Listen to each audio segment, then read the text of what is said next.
کبھی کبھی تمام دروازے اس لیے بھی بند ہو جاتے ہیں کہ انسان اپنی بے بسی کو محسوس کر سکے اور اللہ کو یاد کر سکے، اللہ کی طرف لوٹ سکے۔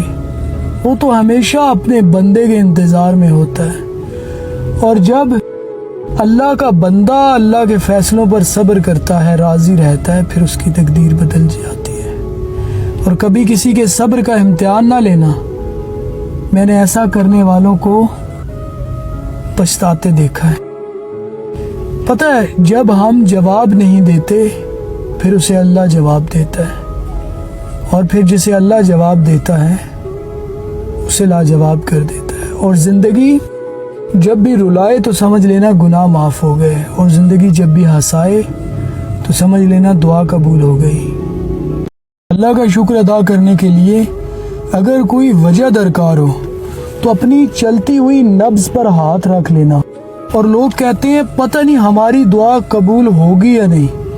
آج ایک بات دماغ میں ڈال لو، جب اللہ سے کچھ مانگتے ہیں تو شک میں نہیں پڑتے، بس سب کچھ اسی پر چھوڑ دیتے ہیں، انتظار کرتے ہیں۔ ہمارے مانگنے میں کمی ہو سکتی ہے، اللہ کے دینے میں، عطا کرنے میں کمی نہیں ہو سکتی۔ وہ تو اتنا رحیم ہے، جو فرشتے شام کو ہمارے گناہ اس کے پاس لے جاتے ہیں، وہ صبح انہی کے ہاتھ ہمارا رزق بھیج دیتا ہے۔